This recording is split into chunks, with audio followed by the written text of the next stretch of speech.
A todos vocês, paz seja convosco. Sejam bem-vindos a mais uma live Diálogos. O nosso objetivo aqui, durante esse período de quarentena, é estarmos todos os dias com vocês, trazendo uma palavra de Deus, uma palavra abençoada. Então, neste momento, eu quero convidar todos vocês para que vocês possam estar acompanhando comigo mais este estudo bíblico. E, inclusive, nós estaremos hoje fazendo o encerramento deste nosso ciclo de estudo bíblico da Igreja do Arrebatamento.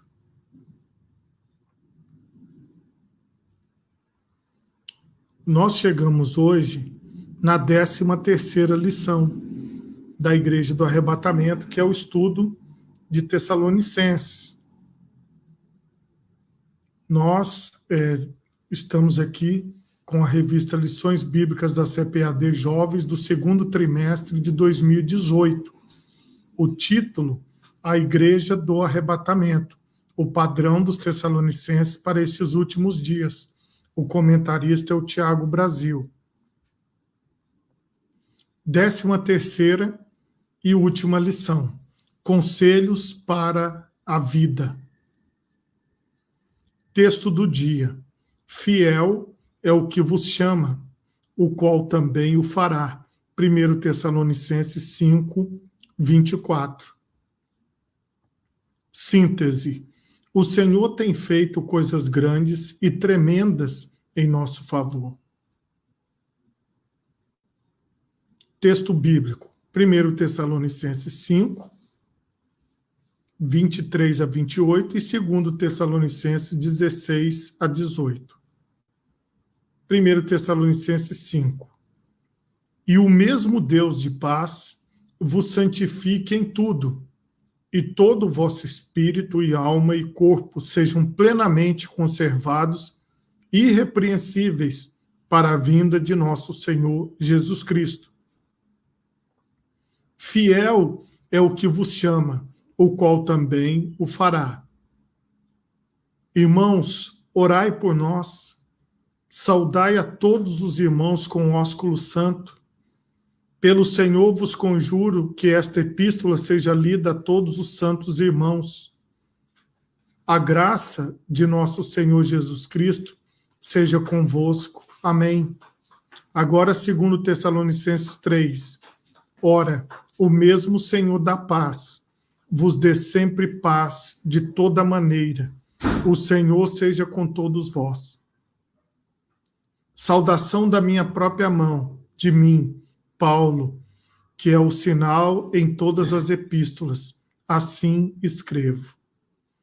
A graça de nosso Senhor Jesus Cristo seja com todos vós. Amém. Comentário da lição, introdução. Paulo dedica a parte final das epístolas aos Tessalonicenses para o cuidado pastoral com aquela comunidade local. Lembremos-nos que o apóstolo não era um simples pregador itinerante que casualmente passou por aquela região. Ele reconhecia-se como líder daqueles irmãos, responsável pelo bom desenvolvimento espiritual daquele grupo. É por isso que suas palavras finais transbordam de ternura, carinho e atenção. Não há uma tônica de reprovação. Não se percebe ao final das epístolas frustração pastoral. 1. O Deus que faz o extraordinário por nós. 1. Tornando-nos santos. 1 Tessalonicenses 5, 23. Não há nenhuma parte de nosso ser que Deus não deseje tratar e restaurar. Tudo que há em nós, espírito, alma e corpo, a maneira com que foram maculados pelo pecado através da queda de Adão, está em processo de restabelecimento por meio da obra redentora de Cristo. Como o texto deixa muito claro, A obra da salvação é uma realização exclusiva de Deus. Todavia, a manutenção deste estado em nossas vidas passa pela opção de romper com o mundo de pecado e aproximar-se diariamente de Cristo. Como um jovem pode, nesses dias tão difíceis, permanecer santo diante do Senhor? Somente por meio de uma vida centrada na palavra de Deus. Essa, então, deve ser uma vida de renúncia aos prazeres do mundo, apego ao amor incondicional a Deus e esforço contínuo em seguir o projeto do Pai para as nossas vidas.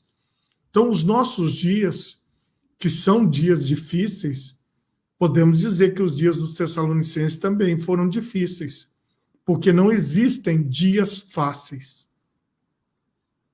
Muitas pessoas procuram as facilidades, mas elas não existem.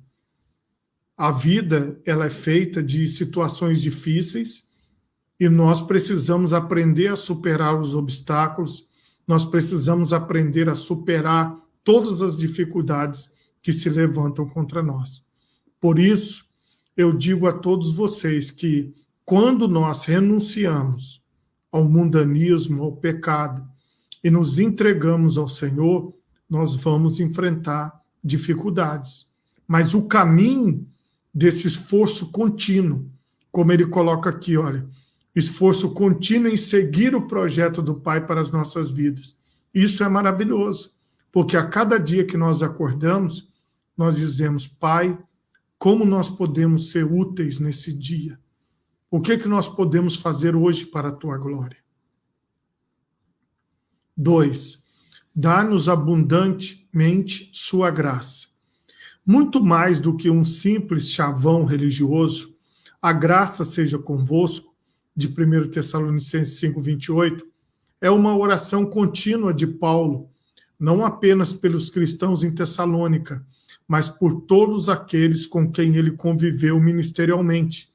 Se bem pensarmos do que mais necessitamos, senão propriamente da graça, essa era uma oração do apóstolo Paulo por todos, e acredito que também deva ser a nossa.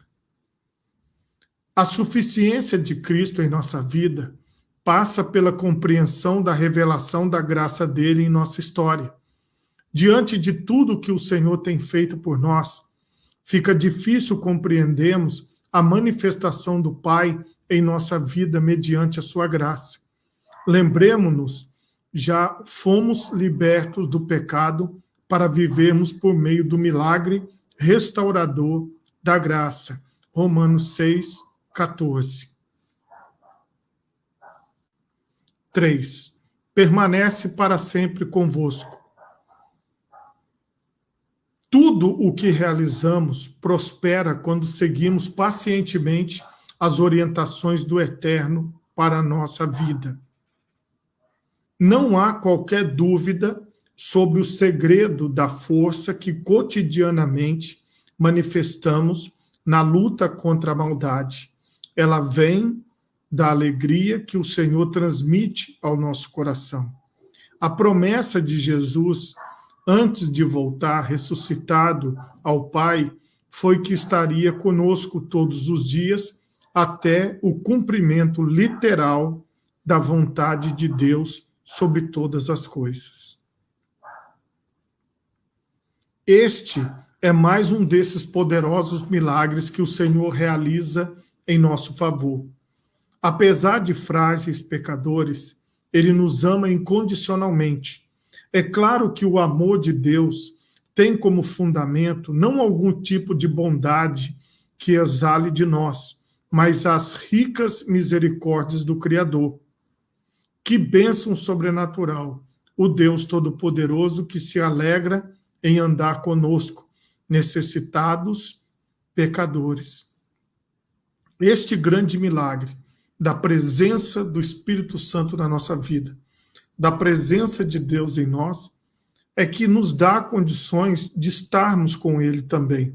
Porque se não é essa graça de Deus, esse favor do Senhor, essa atuação de Deus em nós, nós não estaríamos aqui, porque sozinhos nós não conseguiríamos.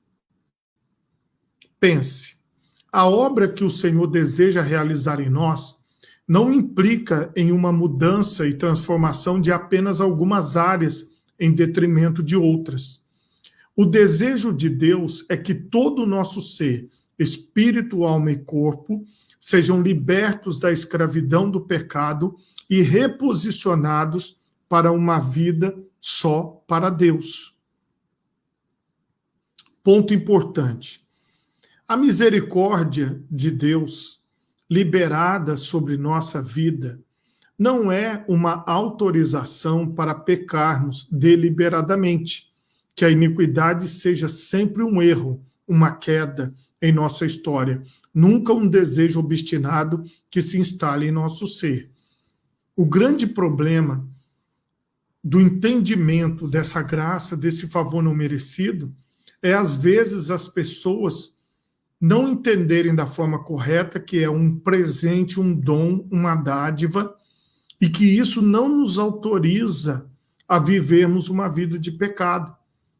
Porque como o tentador tentou a Cristo, ele também tentará a cada cristão, a cada cristã, para que as pessoas possam se desviar da palavra de Deus e do projeto do Senhor. Então, para nos mantermos firmes na presença de Deus, nós não podemos viver achando que nós podemos estar no pecado. Isso é o contrário. O próprio apóstolo Paulo fala sobre isso. É o contrário. Nós temos é que viver em santidade. Segundo ponto da lição. O que nós devemos fazer pelos irmãos? 1. Orar uns pelos outros. Paulo termina suas epístolas aos Tessalonicenses não apenas anunciando o que Deus faz continuamente por nós, mas também aquilo que obstinadamente devemos fazer por nossos irmãos. Em primeiro lugar, devemos manter uma vida de oração dedicada aos outros. Às vezes, parece que oramos tanto apenas por nossas causas e desejos, que nos esquecemos de uma parte da cura que Deus deseja trazer aos nossos corações. Passa por uma vida de oração coletiva, intercessão, de clamor comunitário. Todo cristão precisa orar por outros, precisa orar pelos seus familiares, pelos seus amigos, pelos irmãos da igreja, por todas as pessoas que o cercam. Esse é o nosso papel. Chega de falar uns dos outros, reclamar uns dos outros. É hora de verdadeiramente dedicarmos-nos a uma experiência de oração viva, segundo a qual sejamos testemunhas oculares das transformações de Deus, as quais sempre serão muito maiores em nós e nosso ser do que nos outros. Quando oramos com quebrantamento, somos sempre os primeiros a experimentar as mudanças em nós mesmos. Porque tirar um tempo para orar pelos outros faz com que nós mesmos possamos melhorar. Isso é maravilhoso. 2. Colaborar para a construção de um ambiente de acolhimento e amor. O texto de 1 Tessalonicenses 5:26 registra um elemento cultural das sociedades do Oriente, que para muitos de nós ocidentais contemporâneos, cheios de noções comportamentais bem diferentes, soa no mínimo estranho. Na verdade, podemos compreender esse texto de duas maneiras muito simples. A primeira seria o entendimento de que o beijo era uma tradição cultural disseminada naquele meio e que Paulo fez menção da mesma. A outra opção é interpretar as palavras paulinas apenas como uma despedida educada, assim como em nossos dias, após uma boa conversa com um amigo, despedimos dizendo: um beijo para todo mundo. Independente da opção interpretativa, ambas levam a uma conclusão. é nosso dever ser acolhedores e fraternos, nunca competitivos e brigões. Então, o sentido dessa saudação do apóstolo Paulo, saudai-vos com o ósculo santo, está diretamente ligada à cordialidade e à fraternidade entre os irmãos. Nós, brasileiros, gostamos muito do aperto de mão e do abraço, embora estamos vivendo um período de pandemia onde deve-se evitar abraçar e apertar as mãos uns dos outros. Mas, culturalmente falando, é comum o brasileiro se abraçar, o brasileiro apertar a mão. No caso das mulheres, também é muito comum esta questão do ósculo, do beijo. Né? As mulheres têm muito isso. Em alguns lugares são 2 beijinhos, outros lugares 3. Já no Brasil, no caso dos homens, não é cultural, não faz parte da nossa cultura. Mas nós observamos que em povos vizinhos, como por exemplo os argentinos, já é cultural entre os homens a questão do beijo no rosto. Enfim, eu acredito que está mais por um lado cultural, dependendo da cultura que a pessoa está inserida. Mas o sentido do ensinamento em si vale para qualquer cultura, que é a cordialidade e a fraternidade entre os irmãos. 3. Fazer notórias as verdades de Deus. O desejo do apóstolo era que todas as pessoas tivessem acesso às informações, ensinos e orientações que estavam naquelas epístolas. Os textos eram públicos e deveriam ser lidos em coletividade, pois a finalidade era a edificação comunitária. Nosso papel é este, à semelhança de Paulo, tornar as profundas verdades do reino o mais simples possível. Então, o objetivo do apóstolo, o desejo dele, era que as pessoas tivessem o conhecimento das verdades de Deus. Se tivermos a oportunidade de estudar mais um pouco, isso é típico desta geração de jovens, não devemos fazer disso um instrumento de exaltação, mas um dom para serviço na causa do Mestre. Fujamos das intermináveis querelas pseudo-teológicas que, no mais das vezes, apenas envenenam a alma, tanto de quem as debate quanto de quem as escuta. Concentremo-nos em anunciar as riquezas e maravilhas do Evangelho. O próprio Senhor Jesus, ele deixou bem claro isso. Ele disse, ide e pregai o Evangelho. Uma pregação, ela conta com a ação do Espírito Santo na vida daquelas pessoas que a palavra está alcançando. Por exemplo, aqui agora na internet nós estamos alcançando o número de pessoas. Se nós estivéssemos dentro de uma casa sem transmissão, alcançaríamos um determinado número de pessoas. Quando estamos dentro do templo da igreja, alcançamos um determinado número de pessoas. Então, onde a palavra de Deus chega, o Espírito Santo age. Então, a ideia da pregação, do ensino,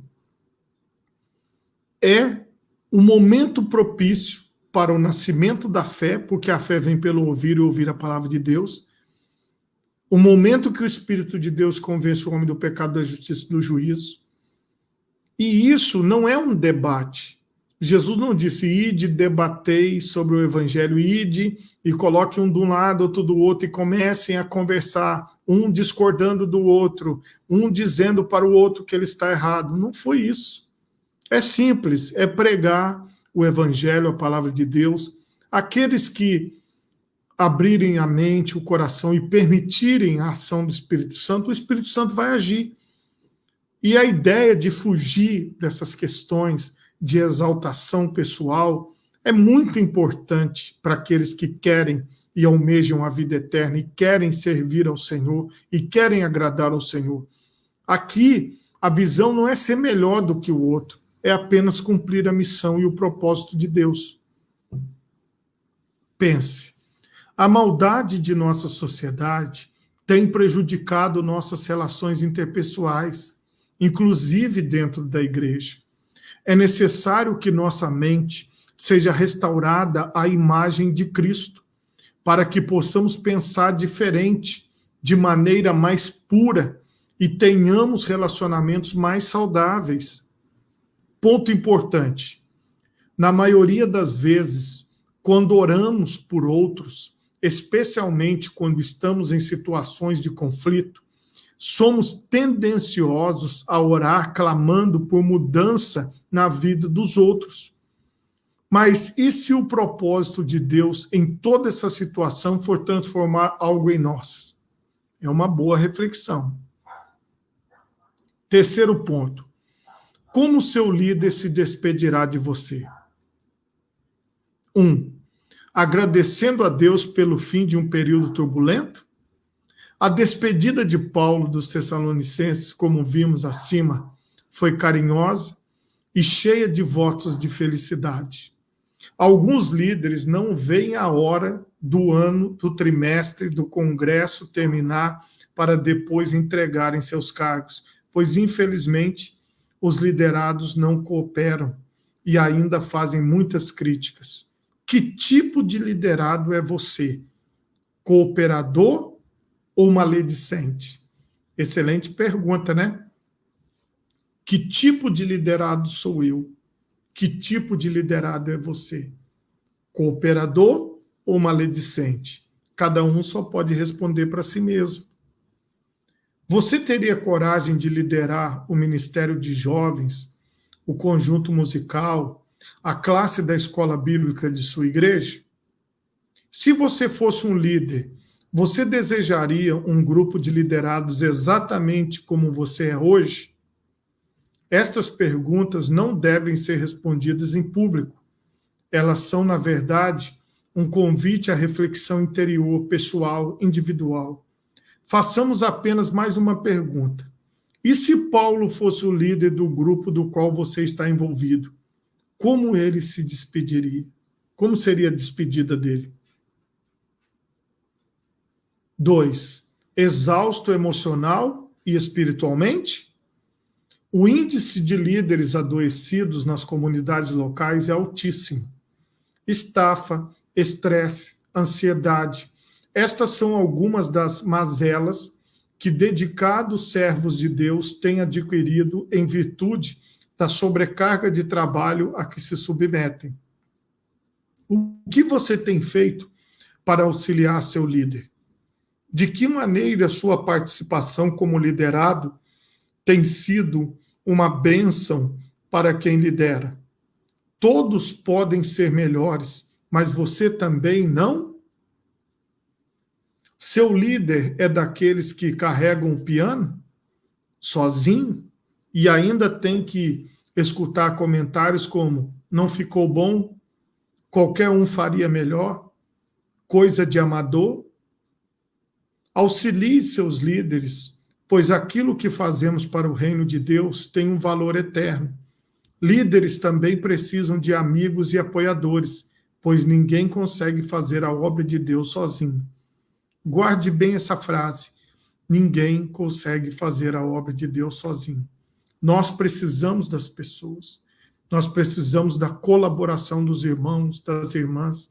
Nós precisamos da ajuda de todos para que a obra de Deus seja feita. 3.